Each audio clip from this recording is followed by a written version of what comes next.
The elevator doors slid open to the marble lobby of Polaris Defense Technologies, and I stepped out carrying my briefcase and 15 years of dedication to this company.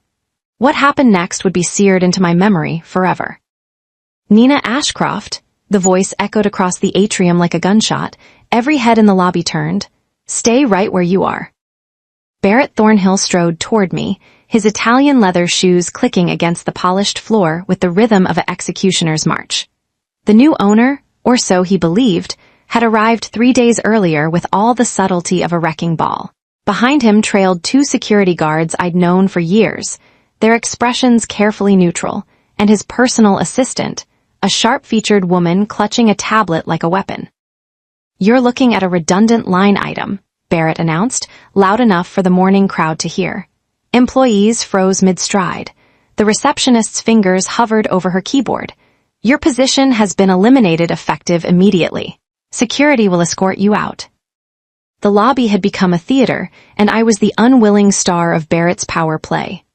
My heart hammered, but I kept my face composed. For weeks ago, I had signed the initial documents that made this moment both agonizing and oddly satisfying. Barrett Thornhill had no idea what was coming. But I'm getting ahead of myself. Welcome to the Payback Office channel, where stories of workplace justice unfold in ways that remind us that karma has impeccable timing. Before we dive deeper into how this confrontation became Barrett's worst nightmare, if you're enjoying these stories about standing up to toxic leadership and workplace accountability, the subscribe button is right there. We're on a journey to 7,000 subscribers, and your support means everything to this community. Every subscription tells us you believe in these stories of resilience and justice. Now, let me tell you who I am and how a girl who grew up understanding the value of every dollar came to hold the fate of a defense contractor in her hands. My name is Nina Ashcroft, and for 15 years, I served as Chief Operations Officer at Polaris Defense Technologies. We specialized in advanced navigation systems for military and aerospace applications, the kind of precision instruments that guided everything from fighter jets to satellite networks. I wasn't born into privilege. My father worked 2 jobs to keep our family afloat, and my mother stretched every paycheck until it screamed. They taught me that empathy wasn't weakness, and that understanding people's struggles made you stronger, not softer. That upbringing shaped everything about how I led. When our night shift supervisor's daughter got sick, I personally restructured his schedule. When we had to make budget cuts, I reduced executive perks before touching a single-line workers' benefits. The people at Polaris weren't resources to be managed. They were human beings with mortgages, dreams, and families depending on them. Which made what happened next all the more devastating. 3 months before that lobby confrontation, our founder and CEO, Howard Gallagher, called me into his office. At 73, Howard had built Polaris from a garage startup into a $250 million enterprise. The deep lines around his eyes told stories of decades, spent perfecting gyroscopic stabilizers and GPS enhancement systems that kept our military's finest safe. "Nina, sit down." His voice carried a weariness I'd never heard before. "I'm selling the company." The words hit like a punch. "Howard, what? Why?" "My health isn't what it used to be." He gestured to the pill organizer on his desk, a rainbow of medical necessity. "My cardiologist says I need to reduce stress, and my wife says if I don't listen, she'll reduce it for me by becoming a widow who doesn't have to worry about it anymore." Despite everything, I smiled. Miriam Gallagher didn't make idle threats. "I've got a buyer lined up," Howard continued. Fellow named Barrett Thornhill made his fortune in private equity, buying up mid-sized companies and streamlining them for profit. He's offering a price that'll set up my grandkids' grandkids. Something in my gut twisted. Streamlining usually means layoffs. He assured me he'd maintain our culture and keep key personnel. Howard's eyes met mine. "That means you, Nina.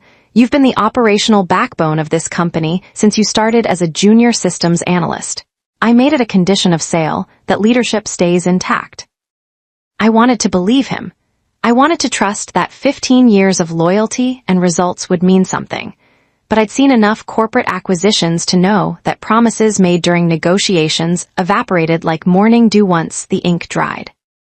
There's something else, Howard said, sliding a folder across his desk. Before I finalize anything with Thornhill, I want you to know that you have options. There's a private investment group that's been quietly interested in Polaris. They're offering slightly less money, but their terms include maintaining our workforce and promoting from within. You'd have a seat on their board. I opened the folder. The letterhead read Ashford Equity Trust. The proposal was detailed, professional, and significantly less lucrative for Howard than Thornhill's offer. Why are you showing me this? I asked. Because in 2 weeks, I'm making my final decision, and I want input from someone who actually cares about this company beyond the balance sheet. Thornhill's money is tempting, Nina. I won't lie. But if you think the other option is better for Polaris and its people, tell me. Your opinion matters. I spent the next week analyzing both offers with the thoroughness that had defined my career. Thornhill's proposal was financially aggressive, immediate capital infusion, expansion into new markets, cutting-edge R&D funding. On paper, it looked phenomenal. But the footnotes told a different story. Buried in subsection 7.3 was language about operational efficiency optimization within the first fiscal quarter. Section 12.4 mentioned legacy personnel cost restructuring. And Clause 19.2 gave Thornhill unilateral authority to modify executive compensation and benefits at his discretion. The Ashford Equity Trust proposal was more conservative but transparent. Workforce protections were explicitly stated. Revenue growth targets were ambitious but achievable. Most importantly, the governance structure included seats for current leadership and employee representatives. I scheduled a meeting with Howard for the following Monday, my analysis ready. But that Sunday night, everything changed. My phone rang at 11:47 p.m., Howard's number.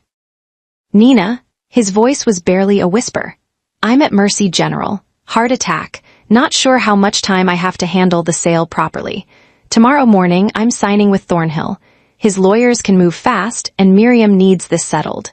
I can't leave her with this hanging over her if something happens to me. Howard, wait. No time to wait. I trust you to make the best of it. You're the strongest leader I know. If anyone can work with Thornhill and protect our people, it's you. He paused, his breathing labored. I'm sorry, Nina. I'm just out of runway. The call ended. I sat in my darkened living room, staring at the analysis I'd prepared, the warnings I'd documented, the alternative I'd been ready to recommend. None of it mattered now. The sale to Barrett Thornhill was finalized within 48 hours. Howard recovered enough to sign the documents from his hospital bed, his hand shaking as he transferred 30 years of dreams to a man who saw Polaris as inventory. Barrett arrived the following week with an entourage of consultants, each carrying tablets and wearing expressions of barely concealed disdain for everything that made Polaris special. The motivational posters in the break room, gone. The profit-sharing program Howard had instituted, suspended pending review. The quarterly town halls where employees could ask leadership anything, canceled due to inefficiency. I tried to schedule time with Barrett to discuss operational continuity. His assistant informed me via email that my input would be solicited if and when Mr. Thornhill deemed it necessary. 3 days after taking control, Barrett called his first executive meeting. I arrived with presentations on current projects, workforce development initiatives, and strategic partnerships we'd cultivated over years of relationship building. Barrett sat at the head of the conference table where Howard used to sit, his posture radiating ownership. Around him sat his people, a new CFO who looked fresh out of business school, a VP of strategy who'd never worked a day in defense contracting, and a director of human capital who referred to our employees as human units. Let's establish some ground rules, Barrett began without preamble. This company has been run like a social club. That ends today. We're here to generate returns, not feelings. Every department will undergo efficiency analysis. Every position will justify its existence. Every expense will be scrutinized. He turned to me. Nina, you've been COO for what, a decade? 15 years in various leadership roles, 10 as COO, I corrected. And in that time, operational costs have increased by 37%. Revenue increased by 212% in the same period, I countered. Our profit margins are among the highest in the industry, and our client retention rate is 98%. Those costs reflect strategic investments in talent and technology that directly drove our growth. Barrett's smile didn't reach his eyes. Or they reflect bloated spending that I'm here to correct. We'll see which interpretation holds up under analysis. The meeting continued for 2 more hours. Every initiative I'd built was questioned. Every relationship I'd cultivated was dismissed as inefficient networking. Every employee benefit was characterized as unnecessary overhead. I left that meeting knowing my time at Polaris was limited. Barrett wasn't looking for collaboration, he was looking for casualties to demonstrate his authority. I'd seen this play before. New ownership comes in, fires high-profile executives to show they're serious about change, installs their own people, and damn the institutional knowledge lost in the purge. That night, I did something I'd never done before.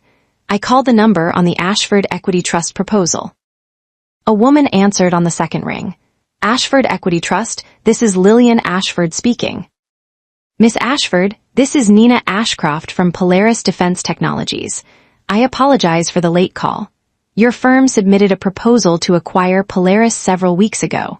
I'm calling to ask if that offer might still be available in any capacity. There was a pause. Miss Ashcroft, I'm aware of the situation at Polaris. I'm also aware that Howard Gallagher finalized the sale to Barrett Thornhill last week. What exactly are you proposing? I took a breath. Thornhill purchased the primary stake from Howard, but there were still enough floating shares among smaller investors, original seed funders, early employees who got equity, that sort of thing. Most of them are ready to cash out, especially with Barrett making changes. If someone could acquire just enough more, they'd have controlling interest at 51%. And you think Ashford Equity should pursue that? No, I said quietly, I think I should. Another pause, longer this time.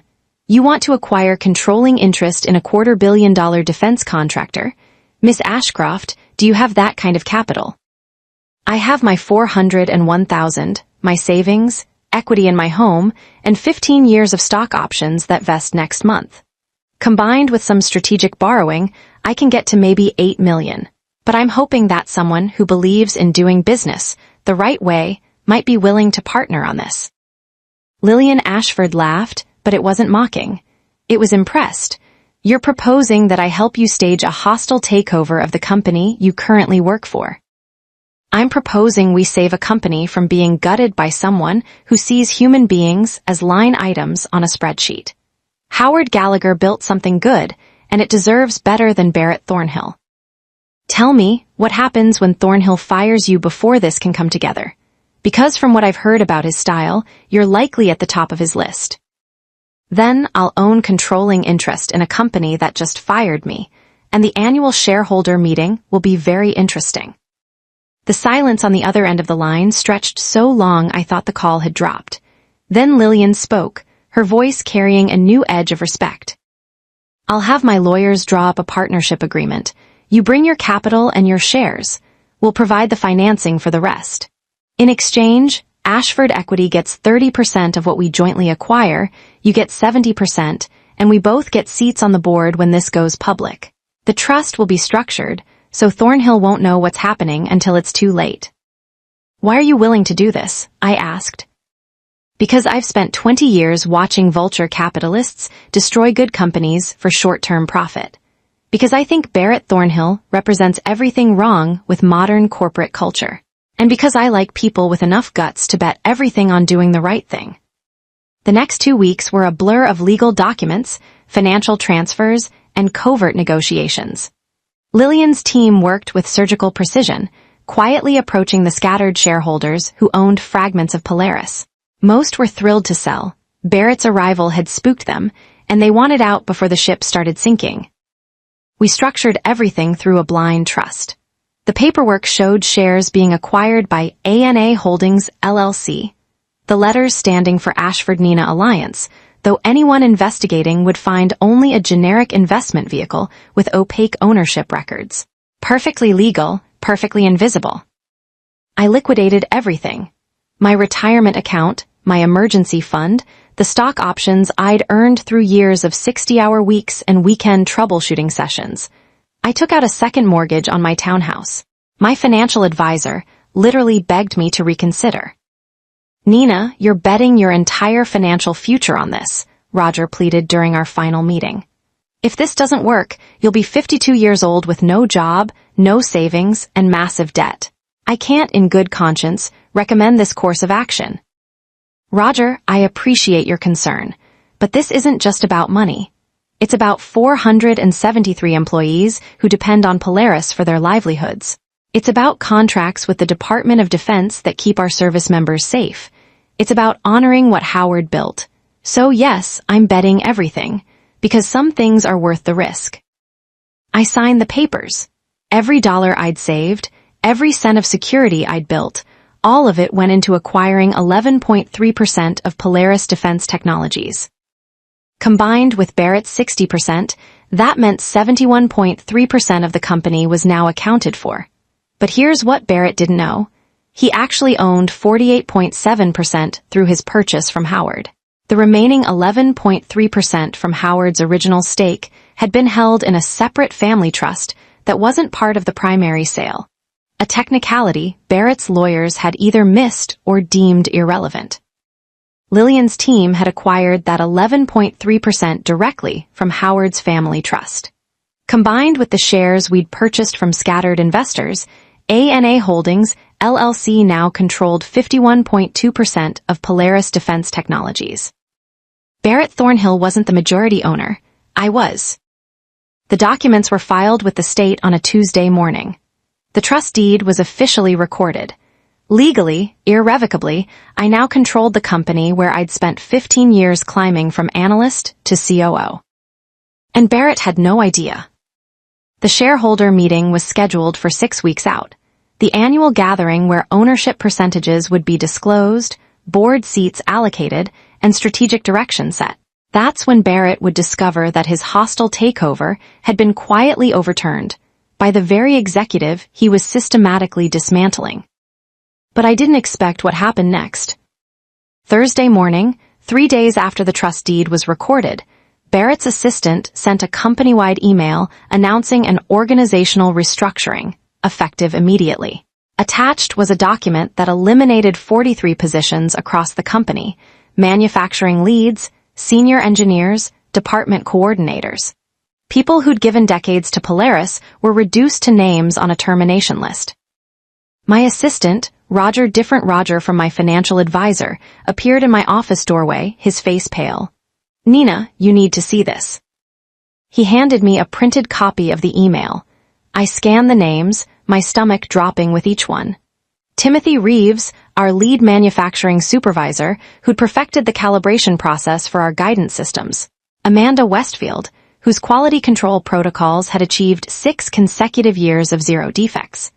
Jackson Hunt, the training coordinator who'd personally mentored over 100 new hires. "There's more," Roger said quietly. "Barrett scheduled an all-hands meeting for tomorrow morning. Word is he's going to announce additional changes. People are terrified." I stared at the list, rage and helplessness warring in my chest. I owned controlling interest in this company, but the shareholder meeting was 6 weeks away. Barrett could do catastrophic damage in 6 weeks. I could file an emergency action to disclose the ownership change, but Lillian's lawyers had been clear. Premature disclosure could trigger legal challenges based on procedural technicalities. We needed to wait for the scheduled meeting to make it ironclad. 6 weeks, 42 days for Barrett to destroy everything Howard built. Unless I forced his hand. Friday morning arrived with the weight of inevitability. Employees filed into the main lobby, which Barrett had chosen instead of our usual auditorium, a deliberate power play, making people stand in an uncomfortable crowd instead of sit in dignified rows. Barrett stood on the second-floor mezzanine, looking down at the assembled workforce like a king addressing peasants. His new executive team flanked him, their expressions ranging from smug to indifferent. "Polaris is entering a new era," Barrett began, his voice amplified by the marble and glass. "An era of accountability and efficiency. The previous leadership allowed this company to become complacent, bloated with unnecessary positions and outdated practices. That ends now. He gestured to a screen behind him where an organizational chart appeared. Entire departments had been collapsed into single roles. Management layers had been stripped out. My name, previously shown as COO reporting directly to the CEO, had been moved to a tiny box labeled Operations Consultant, Contract Pending. The position of Chief Operations Officer is redundant in our new structure, Barrett announced. Operational decisions will be made by our Strategy Council, eliminating the need for a dedicated executive role. Nina Ashcroft's employment is being transitioned to contract status, pending review of whether her services are needed at all. 400 faces turned toward me. I stood in the crowd, deliberately positioned myself among the people I'd worked alongside for 15 years. Roger beside me tensed, ready to object, but I put a hand on his arm. Not yet. Furthermore, Barrett continued, all current employment contracts are being renegotiated. Polaris has been operating with compensation packages 13% above industry standard, an inefficiency that will be corrected. You'll each receive new contracts with adjusted terms. Sign within 30 days, or your position will be considered vacated. The crowd erupted. Voices overlapped in protest, confusion, anger. People who dedicated years to this company were being told their loyalty meant nothing, that their expertise could be discounted like bulk inventory. Barrett raised his hand for silence. I understand change is uncomfortable, but Polaris will emerge stronger, leaner, and more profitable. Those who embrace this vision have a future here. Those who resist will be left behind. That's all. He turned to leave, dismissing 400 people like an inconvenient interruption.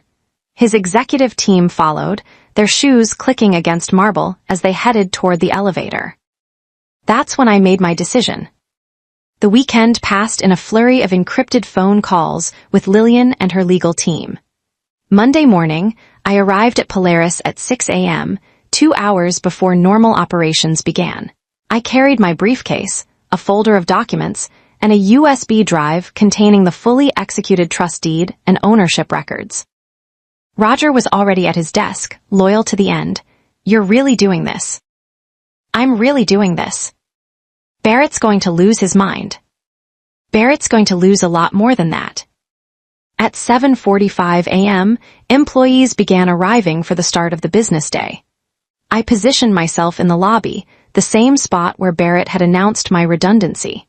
I wore my best suit, the charcoal gray one I'd bought for the first board presentation I'd ever given, back when proving myself felt like climbing Everest. At 8:03 a.m., the executive elevator opened, and Barrett stepped out, flanked by his CFO and VP of Strategy. He was mid-conversation, probably discussing which department to dismantle next, when he saw me. His expression flickered through confusion, annoyance, and then cold anger. Nina Ashcroft, his voice echoed, deliberately loud, deliberately public. Employees in the lobby froze. What are you doing here? Your access should have been restricted on Friday. He snapped his fingers at the security desk. Why does she still have a badge? Tom, the head of security who'd worked at Polaris for 12 years, looked deeply uncomfortable. Sir, Miss Ashcroft is still technically an employee until her contract status is finalized. I couldn't revoke access without HR authorization. Consider this authorization, Barrett snapped. He turned back to me, his voice carrying across the marble expanse. You're looking at a redundant line item. Your position has been eliminated effective immediately. Security will escort you out. The lobby became a theater again. Every eye was on us, employees arriving for their shifts, contractors checking in at the desk, delivery personnel frozen mid-errand. Barrett's assistant appeared with a tablet, probably pulling up termination paperwork.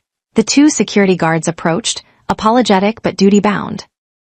This was it, the moment I'd been simultaneously dreading and anticipating. I reached into my briefcase and pulled out the folder. Barrett, before your security team escorts me anywhere, there's something you should see. It's regarding ownership structure and operational authority at Polaris Defense Technologies. His expression was pure condescension. I don't have time for whatever grievance you've prepared. You're terminated. Leave now or leave in handcuffs, your choice. I'm not going anywhere, I said, my voice steady and clear. Because as of 4 weeks ago, I hold controlling interest in this company through a properly executed trust deed filed with the state. ANA Holdings, LLC owns 51.2% of Polaris Defense Technologies. I am the managing partner of ANA Holdings. Which means, Barrett, that you work for me. The lobby went silent. Not the tense silence of discomfort, but the absolute vacuum of shock. Barrett laughed, actually laughed. That's the most pathetic bluff I've ever heard. Security, remove her. I didn't move. I simply opened the folder and pulled out the trust deed, the ownership transfer documents, and the state filing confirmation, each one bearing official seals and signatures. I held them up so the gathering crowd could see. This isn't a bluff. These are legally binding documents that have been reviewed by 3 separate law firms and filed with the appropriate state agencies. Your purchase from Howard Gallagher gave you 48.7% of Polaris. The remaining shares were acquired by ANA Holdings over the past several weeks through private transactions with existing shareholders. The math is simple, Barrett. I own more of this company than you do. Barrett's face went from smug to pale. That's impossible. I conducted full due diligence. There weren't enough available shares for anyone to challenge my majority position.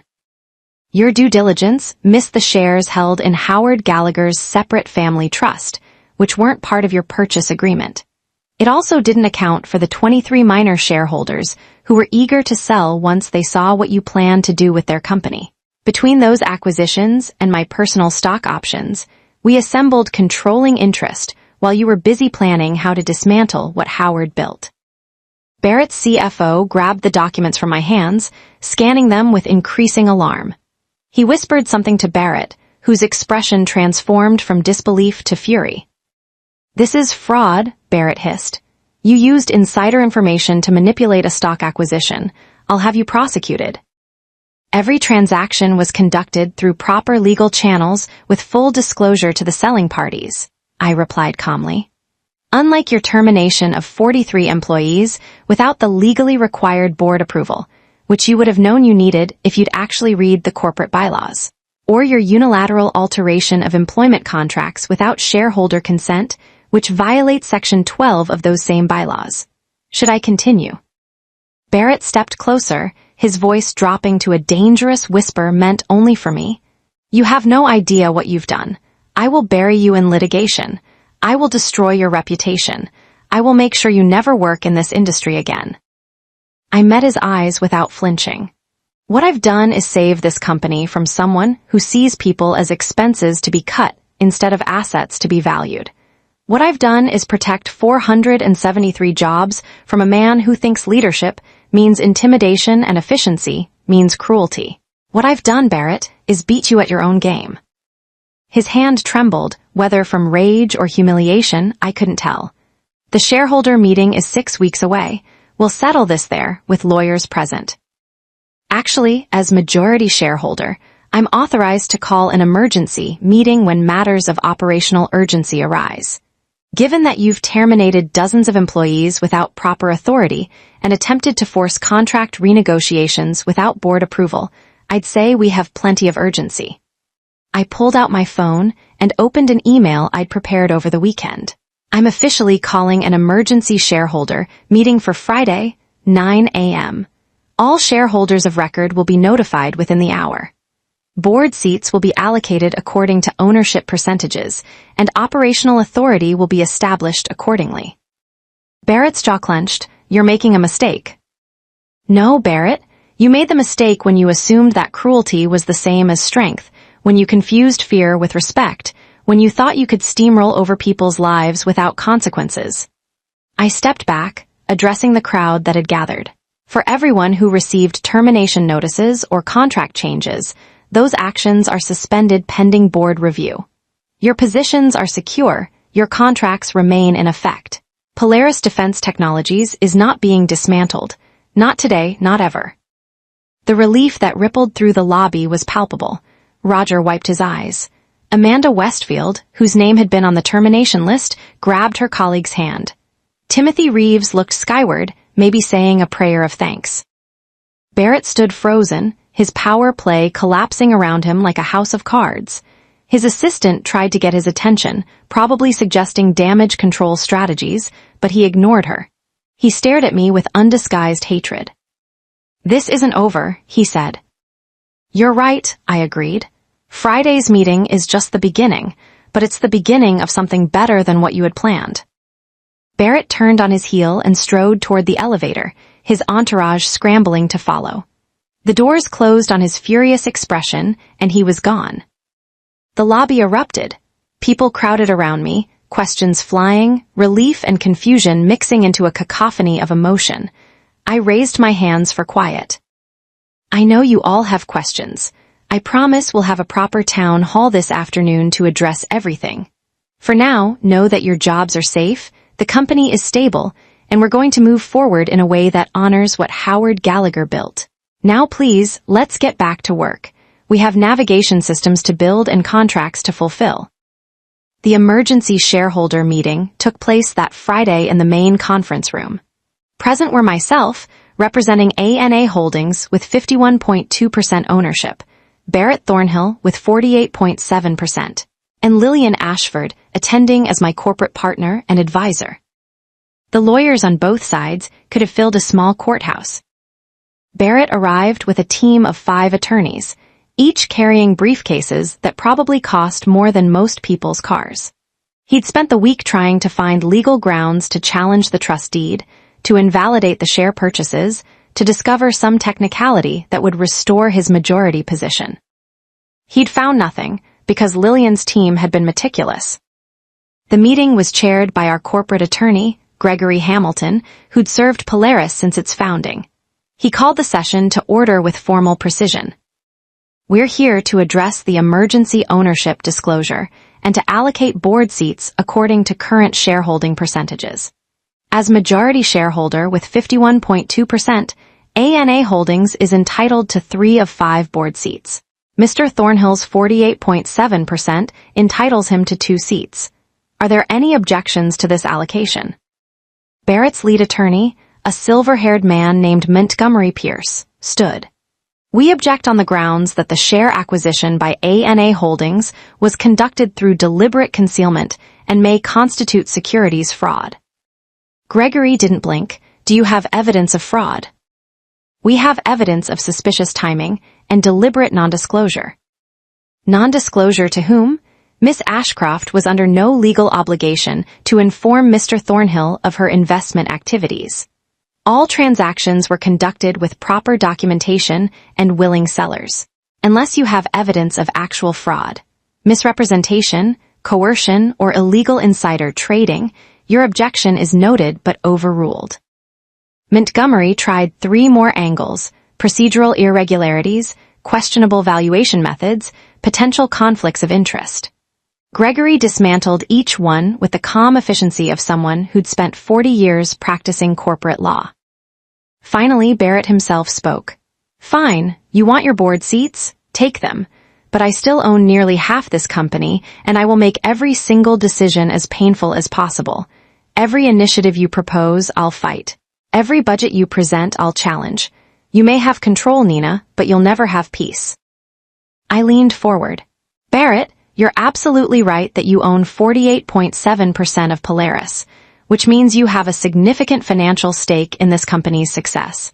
So here's what I'm proposing.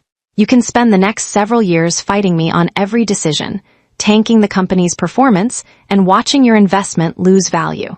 Or you can sell me your shares at a fair market price, 15% above what you paid Howard, and walk away with a profit." He stared at me. "You can't possibly have the capital to buy me out." "Ashford Equity Trust does, Lillian." Lillian slid a document across the table. "Our firm is prepared to purchase your entire stake for $68 million, representing a 15% premium over your acquisition cost. The offer is valid for 72 hours.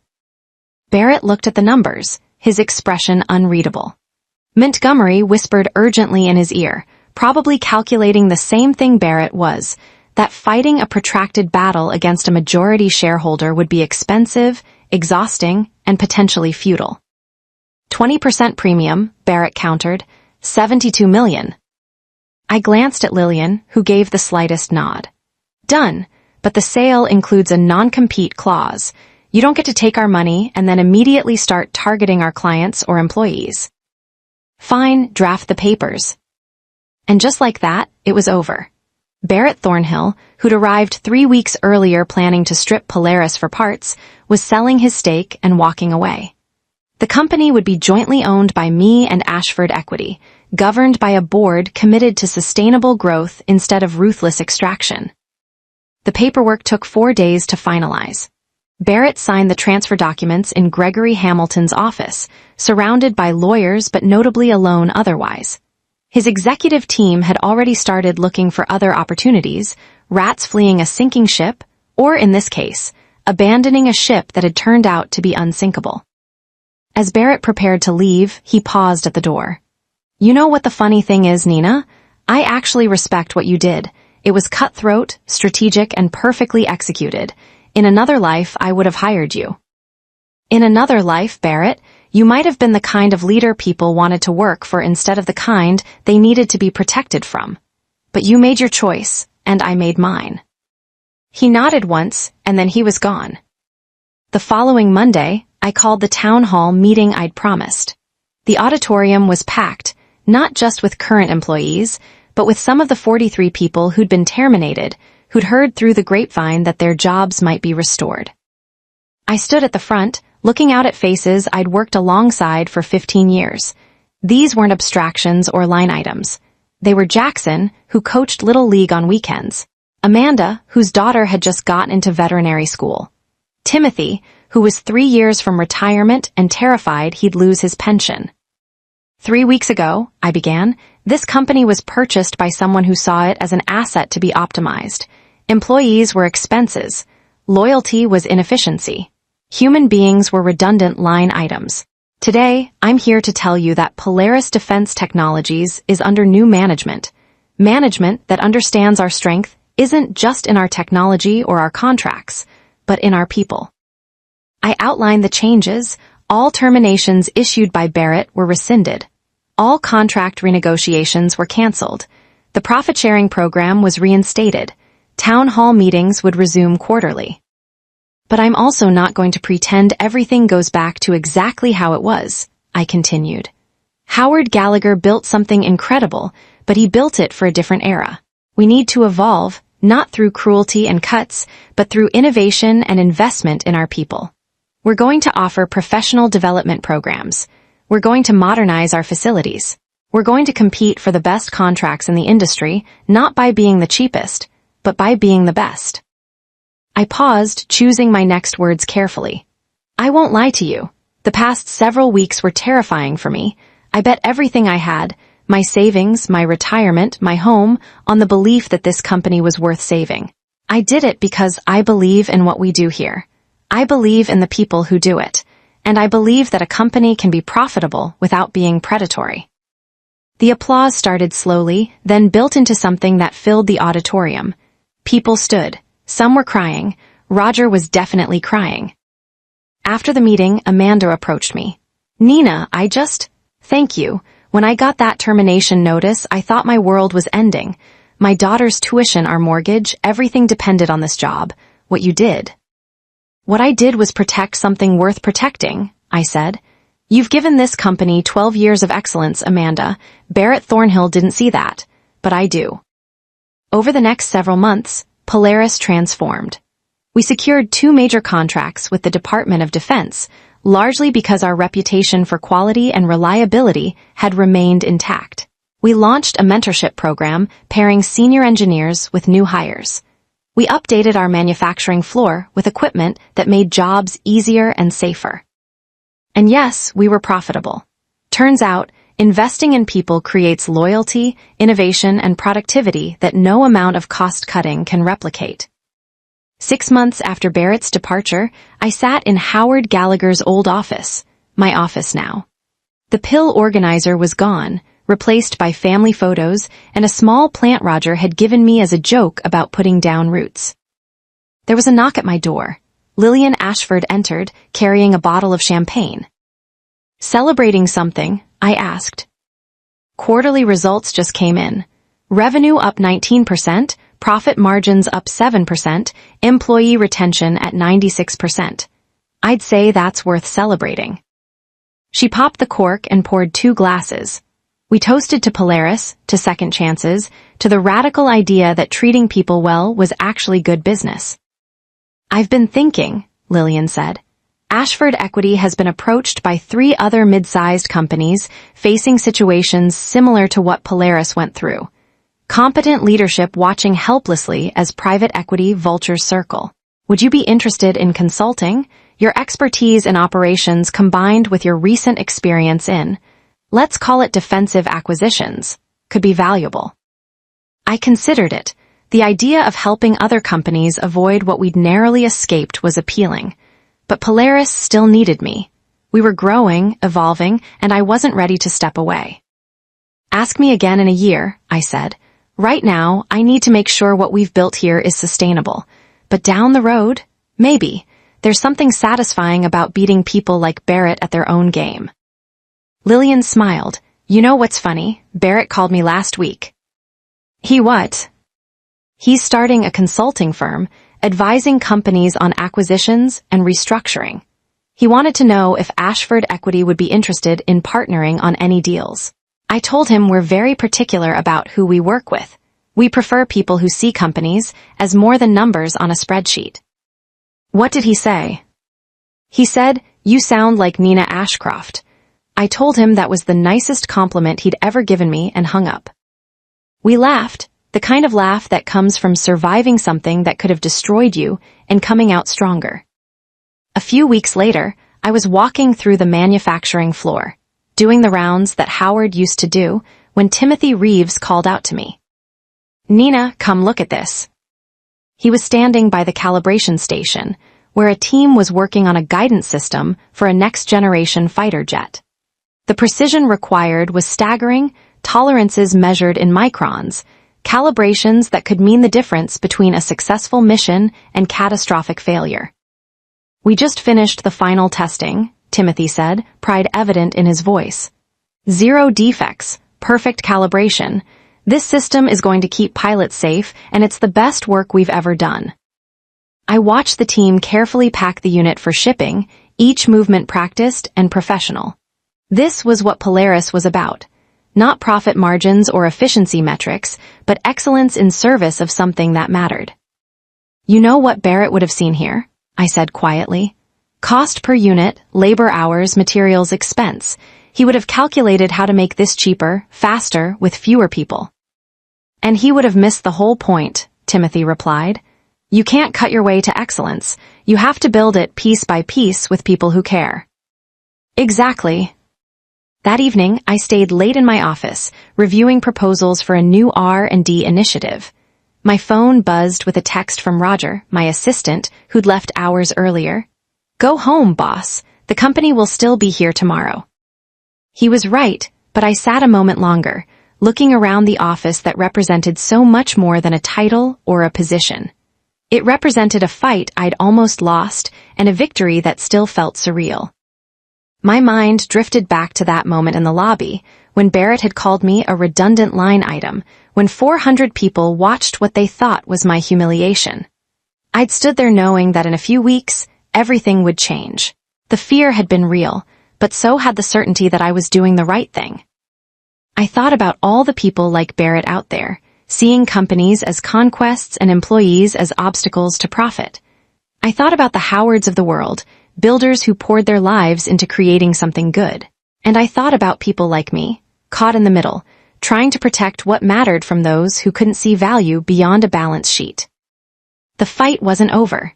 There would be more Barretts, more hostile takeovers disguised as acquisitions, more moments when profit would be prioritized over people.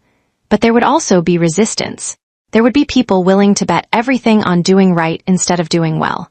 There would be victories, hard-won and precious. I gathered my things and headed for the elevator. As the doors closed, I caught my reflection in the polished steel. A woman who'd gambled everything and won, who'd stood in a lobby and been called redundant, who'd proven that sometimes the underdog has teeth. The elevator descended, and I smiled. Barrett Thornhill had wanted to make Polaris efficient, profitable, streamlined. Instead, he'd run headlong into something he didn't understand and couldn't control. A leader who valued people over profit, who understood that a company's greatest asset wasn't on any spreadsheet, and who was willing to risk everything to prove it. He'd called me a redundant line item. Turned out, I was the entire damn spreadsheet. 1 year later, Polaris Defense Technologies was featured in Industry Weekly magazine with the headline, "How Employee-Centric Leadership Became a Competitive Advantage." The article detailed our growth, our culture, and our unusual ownership structure. There was a quote from me near the end. "We were taught that business is war, that leadership means being the most ruthless person in the room. But I've learned that real strength is understanding that your people aren't your resources, they're your partners. Take care of them, and they'll build something extraordinary." The article mentioned Barrett Thornhill briefly, noting that his consulting firm had shuttered after 6 months due to lack of clients. Apparently, his reputation for slash-and-burn tactics had preceded him. I framed the article and hung it in the conference room, not as a trophy, but as a reminder. A reminder that the easy path isn't always the right path. That courage sometimes looks like a middle-aged COO betting her retirement on a hostile takeover. That the people who call you redundant might be the ones who end up irrelevant. And most importantly, a reminder that in the battle between profit and people, choosing people doesn't mean you lose profit. It means you build something worth more than money. As for me, I'm still COO of Polaris, though now I'm also majority owner and board chair. My townhouse is still mortgaged, though less aggressively than it was a year ago. My retirement account is rebuilding. And every morning, I walk into a company that proves you can be successful without being ruthless. Barrett was right about one thing. I was a redundant line item in his vision for Polaris. Thankfully, his vision never mattered. Mine did. If stories like Nina's resonate with you, tales of standing up to toxic leadership, of betting everything on doing right, of proving that people matter more than profit, this channel is your space. The Payback Office is built on these stories because they remind us that accountability exists, that courage pays off, and that sometimes the underdog wins in spectacular fashion.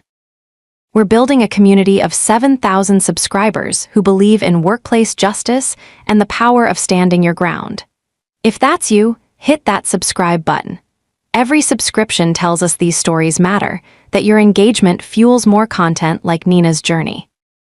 Thank you for being here. Thank you for believing that work should be better, that leaders should be accountable, and that stories like this one aren't just satisfying, they're necessary. Until the next story of payback, justice, and standing tall when someone tries to make you small, this is the Payback Office.